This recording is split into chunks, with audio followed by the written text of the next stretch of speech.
Okay, let's continue.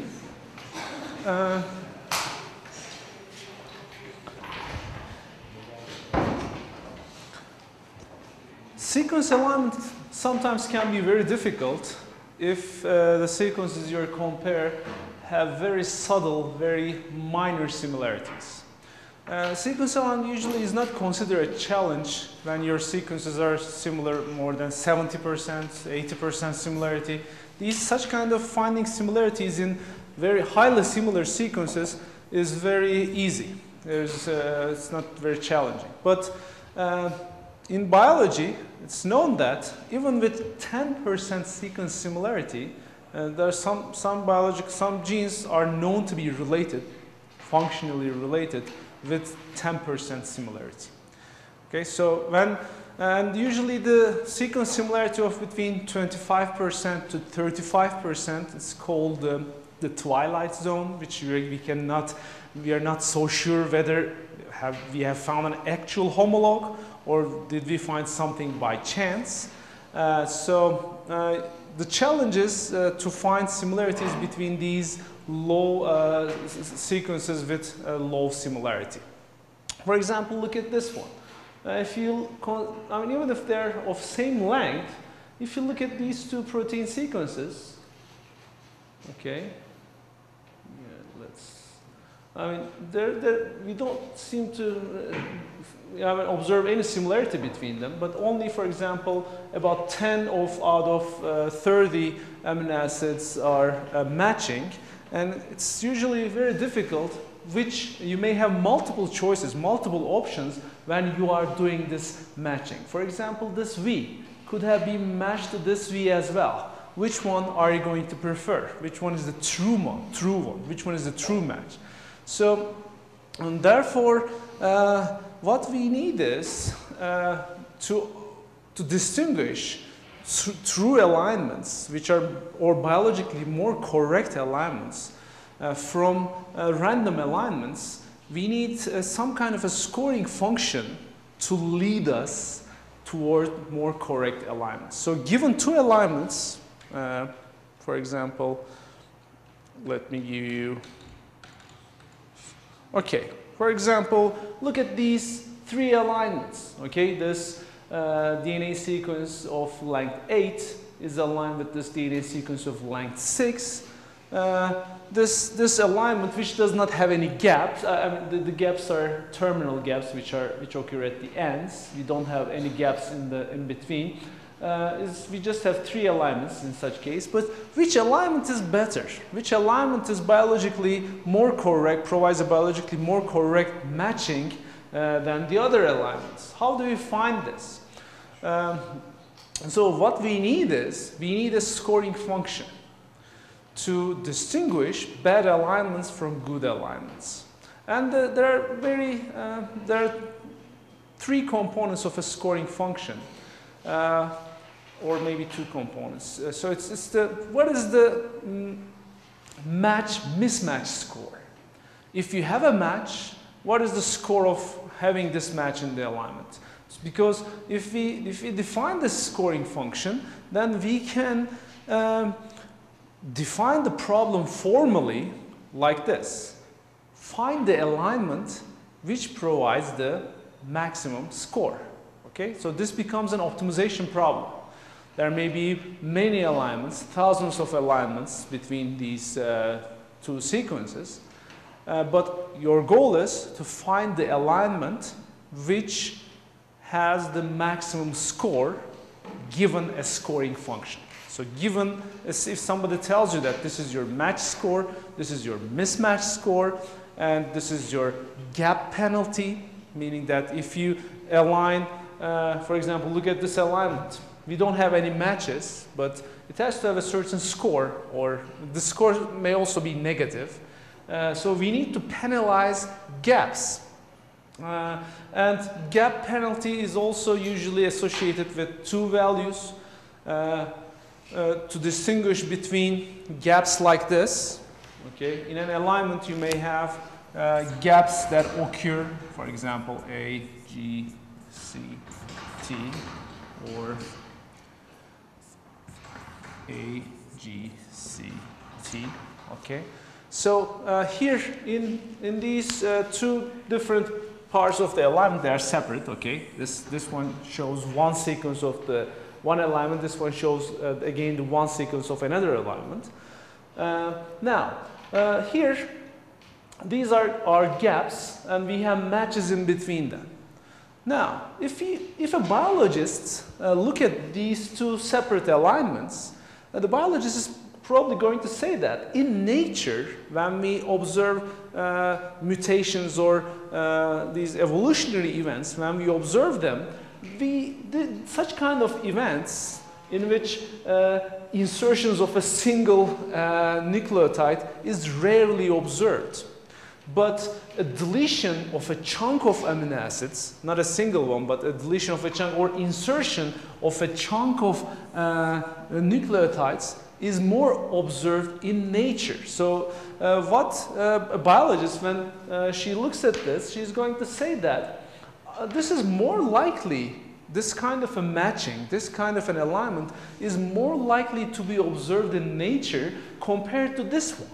Okay, we do not have, I mean, it may be observed. This is also, I mean, she is not going to say this is impossible, but if you give these two alignments to her, she's going to prefer this one over this one. This is biologically more feasible than this one. Now, if it is so, it has the same amount of gaps. This one has 4 gaps. This one has 4 gaps also. So if we give a penalty to a gap in this our scoring function, if we give a certain penalty to a single gap, our scoring function will not be able to distinguish between these two cases because each of them are 4 gaps. If you have a penalty of -2, for example, for a gap, due to these 4 gaps, you are going to incur a total of -8 penalty. This one also is going to have -8 penalty. So, and if they have, in the other parts, if they have the same number of matches, for example, your optimization algorithm will choose randomly between these two alignments. It's not going to choose this one over this one because your scoring function does give the same score to these two alignments. Now, what we can do is a simple way to accomplish, to make this favor over this one, is to have 2 different gap penalties. One of them is the penalty to open a gap, to initiate a new gap, and another penalty to extend an already existing gap. So it's like here, at this point, you open the gap. And actually, let me just, these two look like they're part of the same alignment. I'm going to illustrate it better. Okay, so maybe we can have a sequence A,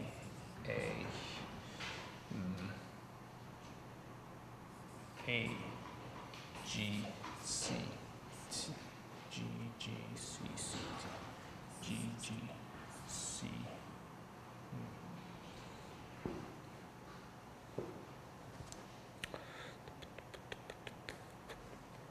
A, G, C, T. Let's have this one as the first sequence. Or let me try to use a better pen. Okay, A, G, C.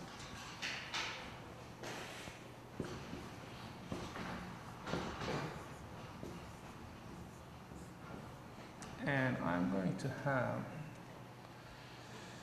this is one alignment.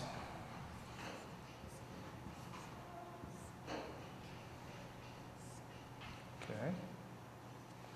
So I'm aligning this one, a 7-letter sequence of AAAGGCT with AGC. Okay, I'm aligning this 7-letter sequence with a 3-letter sequence, AGC. And okay, and the other alignment is this. So this is one alignment. The same sequences, same pair of sequences, and another alignment.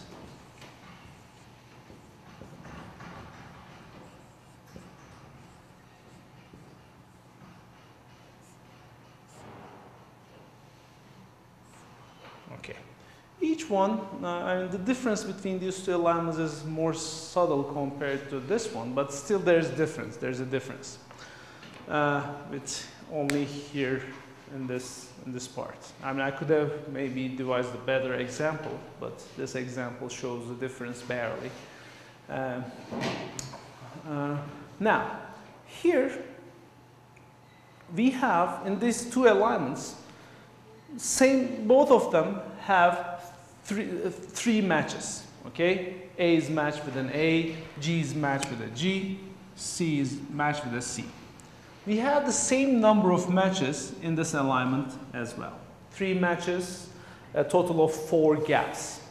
So if we have penalized each gap separately, and if we have scored each match separately, for example, if the match score is 5, and gap penalty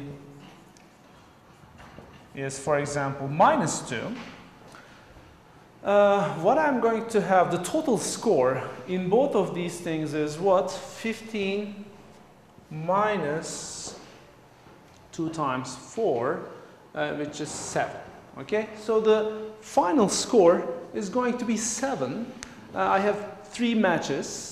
Each match is scored 5. 5 times 3, 15. And I have 4 gaps with each penalized -2. So 15 minus 8 is the total final score is going to be 7. And both of these alignments are going to be scored the same. They are going to score 7 if this is our if our scoring function is like this. But as I said, if you remember the example here, a biologist is going to say that insertion of AG together instead of I mean, this is more likely to be observed in nature. Such an evolutionary event, inserting a chunk of a sequence in the middle, or for example, or deleting this AA at the end, this deletion of this AA at the end is more likely than an event something like this. The middle, we have an A inserted here, and these 2 A's are deleted by some evolutionary event. So this is much less likely compared to this evolutionary event. So, since our goal is to find the actual, what happened actually in this evolutionary history, our goal in alignment is this, to find the actual homology relationship between sequences. We need to score such kind of sequences more, such kind of alignments more compared to alignments like this. So one way to do is to divide the gap penalty into 2 separate parts, gap open or gap initiation and gap extension penalty. So to open a gap, usually gap opening penalty is much higher than gap extension. For example, what we can do is gap opening is -3, but if you want to extend a gap, it's -1. But, okay, yeah, gap opening is -3, gap extension is -1.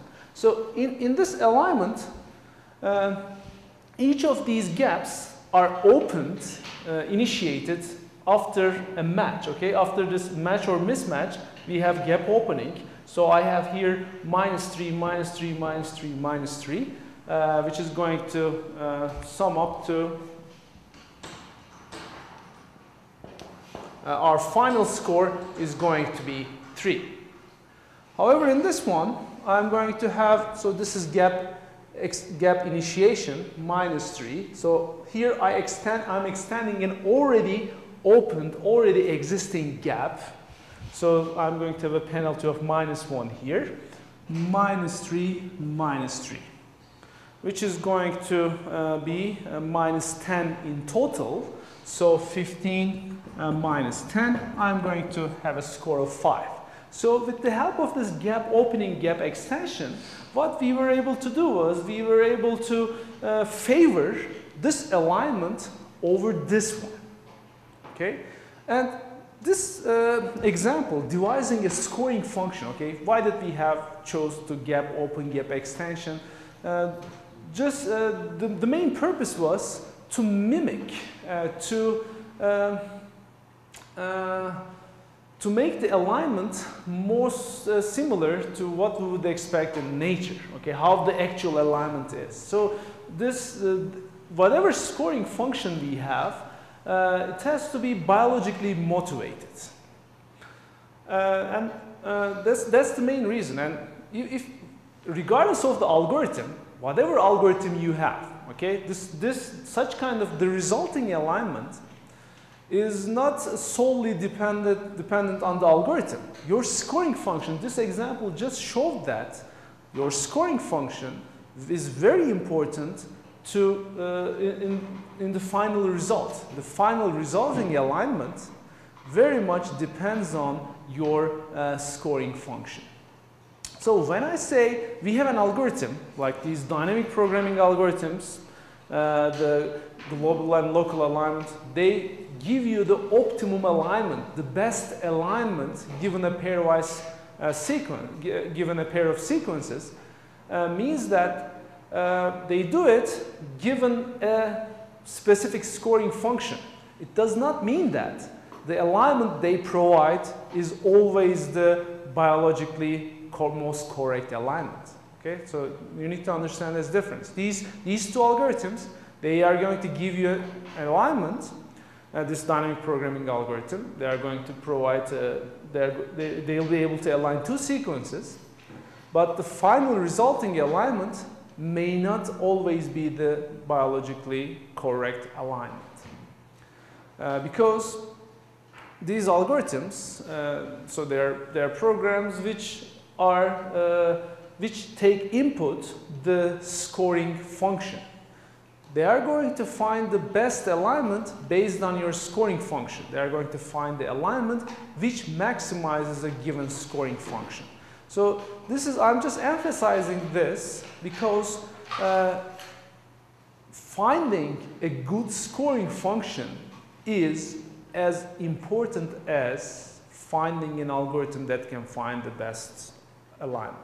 So the dynamic programming algorithm, it's solved. I mean, given a scoring function, it solves the problem. It gives you for sure, it gives you the best alignment. However, okay, that's a solved problem. However, the problem of which scoring function is the best scoring function, which matches nature best, is still an unsolved problem.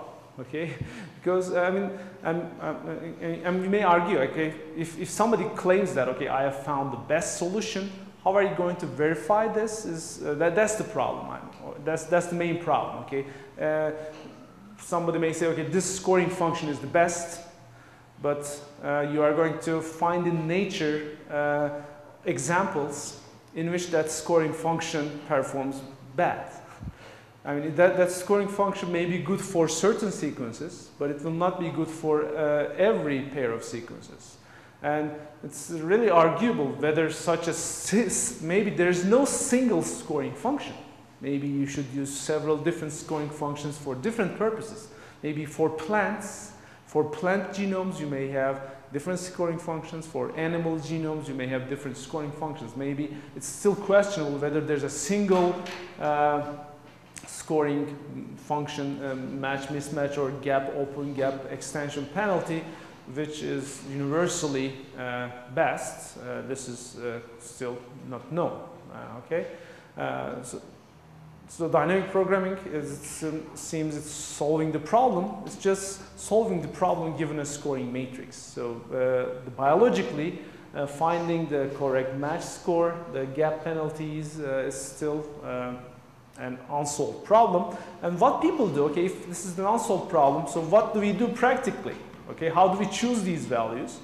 Usually by experience, and many the popular tools like BLAST, for example, they have some default scoring options, default score gap penalties, default match scores for DNA sequences, for protein sequences. These are different. So people are just using these defaults.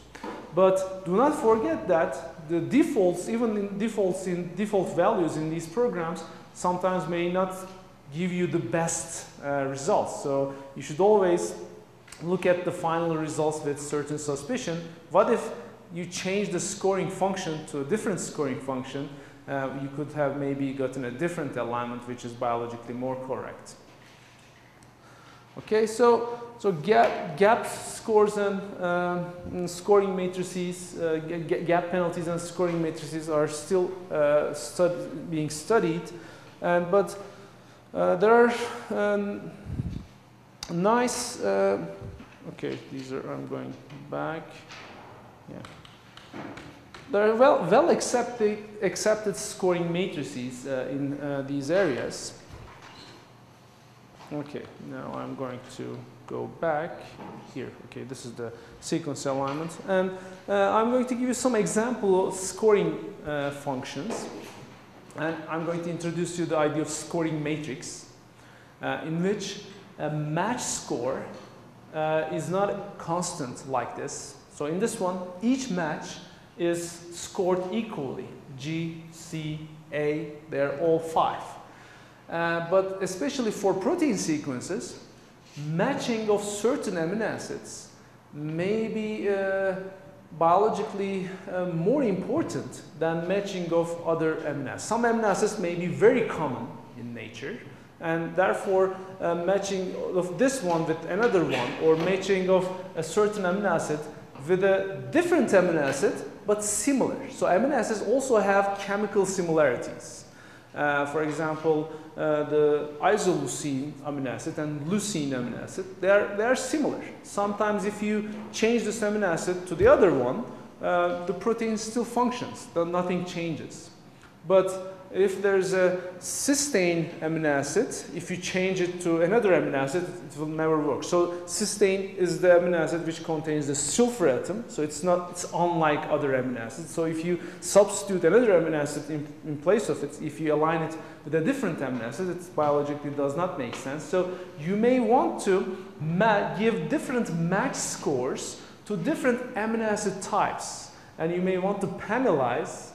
Sometimes not penalty, maybe even a mismatch. For example, as I said, isoleucine and leucine, they are different amino acids, which is a mismatch in your alignment. Okay, if you just consider them as letters, it's a mismatch. I match with an L, so is it a penalty? But biologically, it may not be a penalty. You may even reward such mismatch because I and L, they are similar amino acids. So each of these pairwise relationship, whether matching a certain amino acid with another one is a penalty or is a reward, we can construct what is called a scoring matrix. We have 20 amino acids. We can construct a 20 by 20 amino acid which shows these pairwise relationship between each amino acid. And researchers have studied this problem and come up with very widely used scoring matrices like Blossom. I'm going to talk about them. And if we get back to the formal definition of sequence alignment, given two strings of length capital M and capital N, these are our strings, X and Y. An alignment is an assignment of gaps to positions 0M in the first sequence and all the positions to 0N in the second sequence, so as to line up each letter in one sequence with either another letter or a gap in the other sequence. So this is the formal definition of global alignment. So our goal is to match everything, a one-to-one match with either a letter or a gap. Okay, so we have talked about this evolution, homology, orthology, and there are different sources of variation. This two sequences being different from each other in nature, these evolutionary events, there are many different evolutionary events that causes differences between sequences. One of them is nucleotide substitution, which is a mutation. During replication, for example, errors may occur. The genome sequence may be propagated to the next generations in an incorrect way. A nucleotide may be changed with another nucleotide. So this is nucleotide substitution. We may have insertions or deletions. A chunk of a certain DNA region can be inserted into the genome or deleted. So these are observed. We may have duplication, a gene, a single gene, a complete gene may be duplicated, or part of a gene may be duplicated during the cell division. Okay, and sometimes we may even see part of a chromosome. The whole part of a chromosome is duplicated. This is called partial polysomy. An entire chromosome sometimes may be duplicated, or the whole genome. But we are mostly in sequence alignment, we are interested in these small duplication events and insertion deletions and these substitution events. And there are different rates of these evolutionary events. They do not occur at the same rate. Some, for example, nucleotide substitution may be seen more compared to duplication or insertion events. And also within the same gene, this variation, whether you observe the nucleotide substitution or insertion, it differs from different parts of the gene. So it's not, among the gene regions, it's not the same. The rate of variation is not the same. Okay, so it's a very complicated process. So this is just these slides. The main purpose of these slides are to show you that the finding a scoring function which matches the actual biology perfectly is very difficult. Okay, I mean this match score gap penalty. These assume that whether you have a match here, CC match here.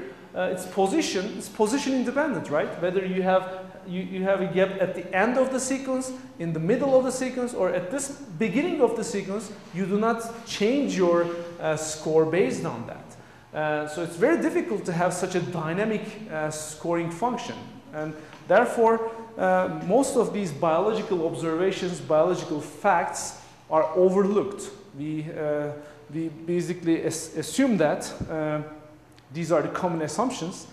All nucleotide sites, if we have a nucleotide substitution, for example, this substitution is independent of other substitutions that are nearby, which will not be the case. For example, if you probably have a substitution, that error, you may maybe observe similar errors in the neighborhood of this substitution.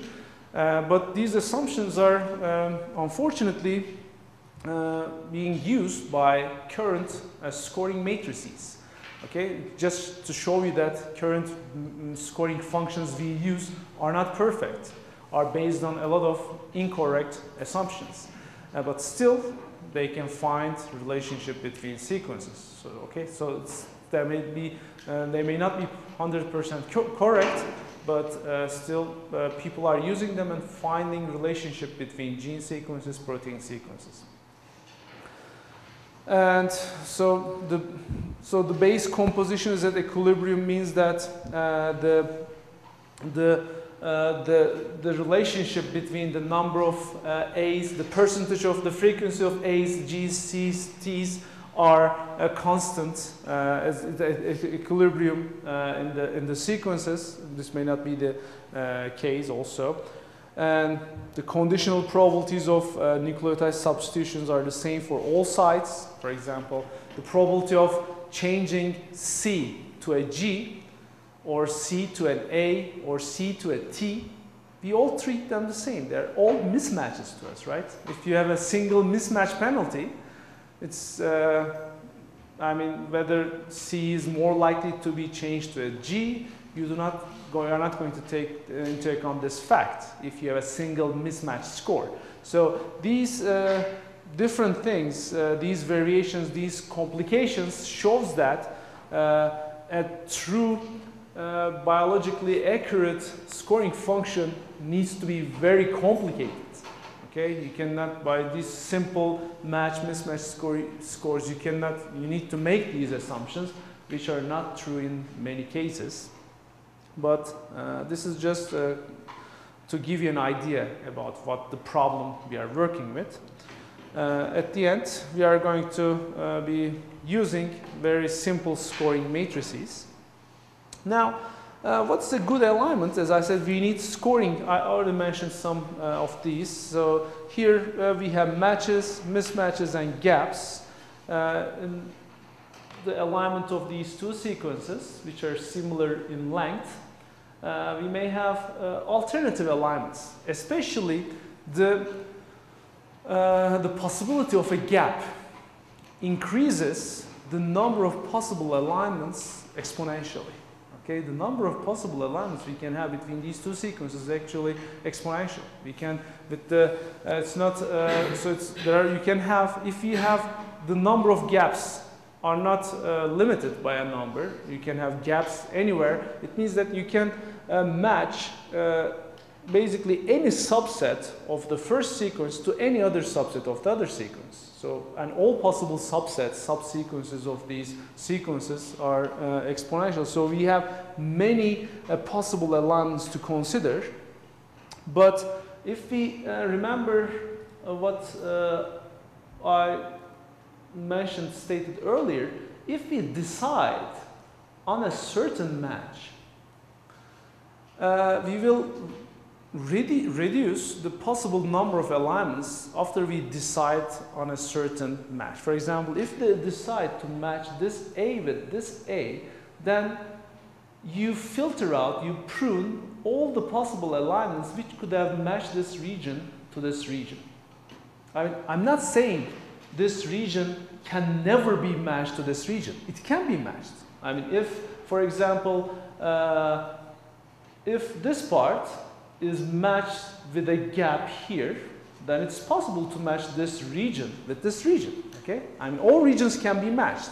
All subsequences can be matched with all other subsequences in the other string, okay? So therefore, we have many exponentially many alignments. However, given that this A is aligned with this A, you filter out, if somebody tells you these two A's are aligned, then you prune out, you filter out these possible alignments. I mean, these GTTs, this part, cannot be aligned to this part if you decide on this. And actually, there is a much better observation is that if this A is aligned with this A, I only have 3 options for the next position of the alignment. Okay, it's this. If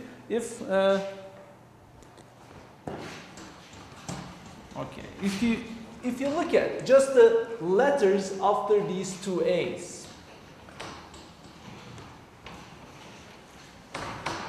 okay, if you decided to align a certain A with another A, there are only 3 options about the next position of the alignment. What comes next in the alignment? Okay, these two A's are aligned. What is next in this alignment? Can you have 2 gaps? No, it's meaningless, okay? Aligning gap with a gap is not needed. You don't need to align a gap. So it's, gaps need to be aligned with another letter. I mean, that's the purpose of gaps. If you align gap with a gap, you can have infinitely many long alignment. So gap alignment is not possible. So here, let's assume, as in this case, we have the rest of the sequences start with a G. Okay? I mean, if A is aligned with this A, there has to be a rest of the sequence. If these two A's are somewhere in the middle of these sequences, we have a rest of the sequence. And these rest of the sequences start with some letter. Okay? And it turns out that, I mean, a simple observation shows that the next position, the next alignment after aligning A with an A can either be, can only be actually one of these 3 things. Okay? Can you tell me any other option in the next position of the alignment? No, right? I mean, you cannot skip a sequence. And you cannot say, okay, I'm not going to align this letter. I choose not to align. There is no option, okay? The definition of the alignment says that each letter in each sequence has to be aligned against another letter or a gap. And these are, the G's are the next letters at the rest of these sequences. So that's your next task. Whether are you going to align G with a G, the first G with a gap, or the second G with a gap. So these are our only three options if we decide to align this part. Okay, if we decide these A's are aligned with each other, then we can look at this. Then we can look. We can judge about the fitness of the score of the next position of the alignment. So we are going to be using this fact to solve this problem. I mean, since there are exponentially large number of possible alignments, we will not be looking at all of them. But by using a n by m matrix, we will be able to look at all possible pairwise alignments. Okay, we are not going to miss any alignment. We are going to look at all alignments and find the optimal one given a scoring function. But now, if we look at these different alignments, what we need is, the first thing is to decide on a scoring function. How are we going to score matches, mismatches, and gaps? And so we need to have the scoring mechanism which gives numerical values to match scores, mismatch scores, and we can have a total score as a summation of match or mismatch scores. And we can have the necessity of gaps, good alignments, we need gaps.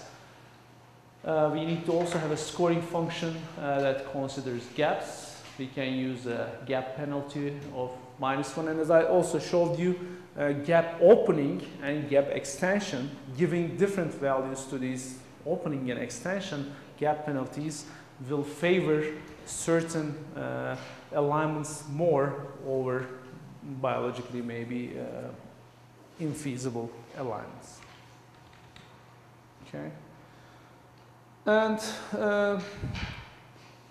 so there, the scoring function, these match, mismatch scores and gaps are also related to, there's this string matching problem apart from bioinformatics, which given two strings, by using only 3 operations, you can substitute by doing a mutation or inserting or deleting a letter. Can you convert the first sequence to the second sequence? And what is the minimum number of operations required to convert the first one to the second one? This is called edit distance. Okay, edit distance is not related to a scoring function. It just counts the number of operations. So it's all insertion, deletion, and substitution. They are treated equally. It's like match. All of your mismatch scores are -1. Gaps are -1. Everything is -1. Then what you get is the notion of edit distance is the number of operations to convert one string to another string, and the goal here is finding the minimum number of operations to do that, and it's very related to this problem as well. Okay, so we can also have this alternative definition for the between two strings, given two strings x, y, finding the minimum number of edits to transform one string to the other. We talked about opening and extension penalties. It's also called sometimes affine gap penalty. When the opening and gap initiation and gap extension penalties, if they are different, it's also called in terminology affine gap penalties. The other one is called linear gap penalty because as the gap length increases, your score increases linearly. The first one we don't have, since we differ the initiation between extension, it's called not linear, it's called affine gap penalty. We can also other solutions. I mean, if you think about it, you may come up with other gap penalties, which will penalize, for example, based on the location of the alignment, we can have different penalty for gaps. Let me see how are we doing time. So we have still 10 minutes. I also mentioned the idea of score matrix. So instead of having a single mismatch score for every pair of nucleotides or amino acids, we may consider some relationship between those amino acids, chemical, physical, or evolutionary relationships. For example, a match between, so I gave this example, the two amino acids, isoleucine and leucine. So one of them is the isoform, the other of the other. I mean, even by just looking at the names, you can say, okay, they are similar amino acids. They have the keyword leucine. So isoleucine and leucine, they are similar amino acids. So the mismatch between them in the alignment should not be penalized that much compared to a mismatch between a hydrophobic amino acid and hydrophilic amino acid. So hydrophobicity and hydrophilicity, they are the chemical properties of amino acids. So certain amino acids, they are love to be near water, okay, and some of them want to be at the core of the protein. They don't want to be exposed to water. So, so they are chemically very different. If in the alignment you match these two different types of amino acids, it's not a good match, okay? Evolutionarily, they are not related, or even chemically, physically, they are not related. So you need to penalize such mismatches more compared to mismatches between similar amino acids. And what we have is to account for such differences. We have these scoring matrices, and the most widely used two scoring matrices, which have been around more than 20-25 years, I guess, are the PAM matrix and Blossom matrix. And they have different versions. After finding the initial matrix, they take the power of these matrices to simulate evolutionary divergence. They multiply the matrices with each other to increase the distance between evolutionarily distant amino acids and increase the distance, decrease the distance between more related amino acids. So here, but just to show you, I'm not going to talk too much about the derivation of these matrices by itself is like research. You can read the papers about these matrices. Some of them are driven found by hand, by manual alignments, by looking at a number of manually aligned protein sequences. And as you can see, they're all, the PAM and Blossom matrices, they're all about proteins. So scoring matrices about DNA sequences are really not very common. I mean, we usually use the same match-mismatch score for DNA sequences since we only have a 4-letter alphabet. But for amino acids, the differences and similarities between amino acids are more important. We have 20 of them. There are certain groups of them. And at the end, what we have ourselves is a matrix like this. This matrix is symmetric. Means that matching A with a W is the same score as matching W with an A, okay? The order of alignment really does not matter, okay? I mean, whether you put the first sequence on top or the second sequence on top, it doesn't matter. So alignment is, the order in alignment, it does not matter. So we have a symmetric matrix, and the diagonal of this matrix shows the match scores. Matching of A with an A, W with a W, C with a C. As you can see, even the match scores are not uniform.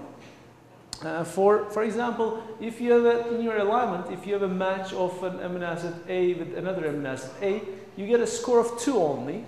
But if you match C with a C, you get a score of 12. So matching 2 C's are 6 times more important. They score 6 times more compared to matching 2 A's.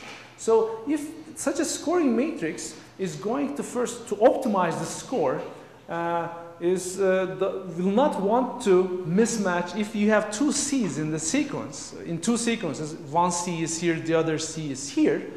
The best score is first try to, the optimum alignment, first try to match them and then match the other unimportant regions. So it's like if two protein sequences, they have single cysteines in two of them, and if we think they're related, you should match the cysteines because to guide our algorithm towards that goal, what we have is we give higher scores to such important amino acids. So this matching, but as you can see, we don't have any negatives. Okay, matching with another amino acid, the same amino acid should not be penalized at all. So all the diagonal is all positive, but as you can see, it varies from 2 to 17. So the W, the matching of W's are considered the most, maybe W may be a very uncommon amino acid.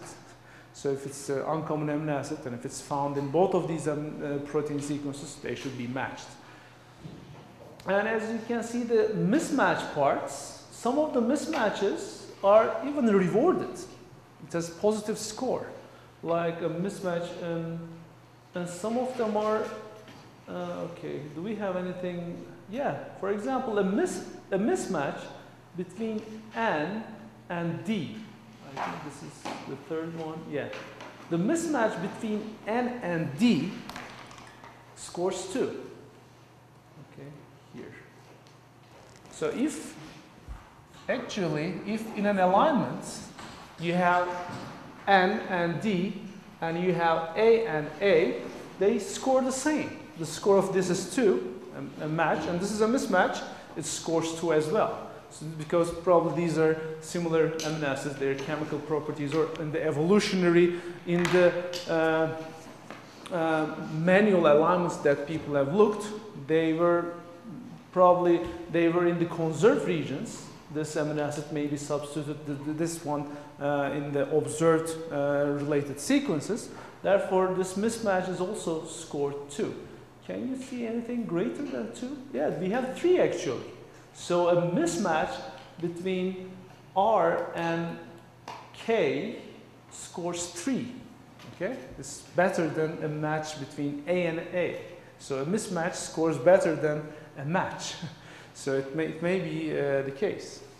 So this is so each of these matrices, the PAM matrix and Blossom matrix, have different versions, as I said, based on whether you are trying to align closely related sequences or very distantly related sequences. You can use different versions of PAM or Blossom. As the version number of PAM increases, so PAM has like 250, so actually I have a slide for that. And this is the scoring matrix provided by Blossom. As you can see, the numbers are different, but you may see similar trends, like aligning W with W is still the most scoring match, and aligning C with a C comes next. And let's see K with an R. What is that? It's 2, but here A with an A is 4.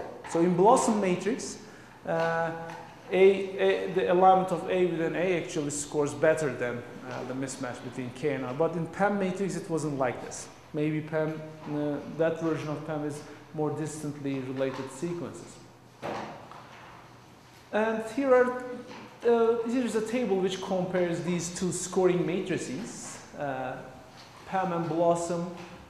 So if you ask which one is better, there is no answer for that. As I said, scoring matrices, there is no answer to which scoring matrix is the best scoring matrix. There is no answer to that question.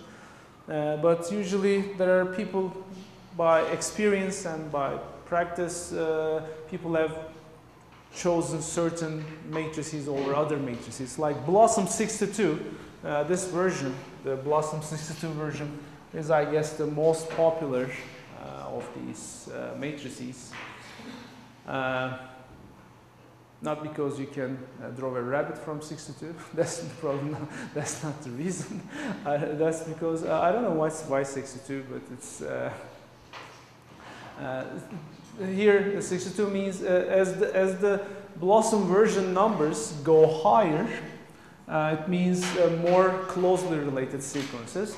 But as PAM versions go higher, it means distantly related. So distant, closely related. So their version numbers are different from each other. And it says here, yeah, higher PAM series means more divergence, and lower blossom series means more divergence. So if you're trying to align sequences which are less similar to each other, very subtle similarities, you should use a lower version of blossom. For example, maybe blossom 50 or blossom 40. And if you need to go to higher PAM series. And here are some major differences. PAM is built from global alignments. Blossom is built from local alignments.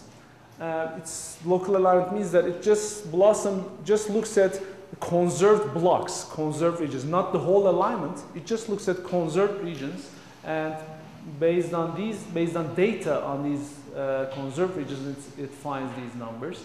And built from small amount of data, built from vast amount of data. Counting is based on minimum replacement. So they count how much, which amino acids are matched with which other amino acids.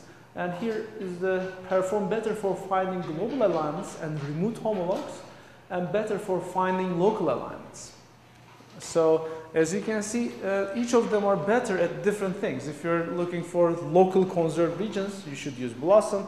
But if you're doing global alignments, you should use PAM. So there's no single scoring matrix which performs best in all areas. Since it's better for finding local alignments, the BLAST algorithm, which is for local BLAST, basic local alignment search tool, as the name says, local alignment. So BLAST uses Blossom as its default scoring matrix. Okay, and here are some typical scoring matrix values for DNAs. Match 1, mismatch -3, gap penalty, gap initiation -5, gap extension -2. And for proteins, we have Blossom 62 as our scoring matrix, and to open a gap, we have -11 penalty, and to extend a gap, we have -1 penalty. So extending a gap is a lot easier than opening a new gap in protein sequences. Okay, so next week we are going to we have given such a scoring matrix. Okay, given this and given two sequences, we are going to see an algorithm to find the alignment which has the best score. Okay? See you on Thursday.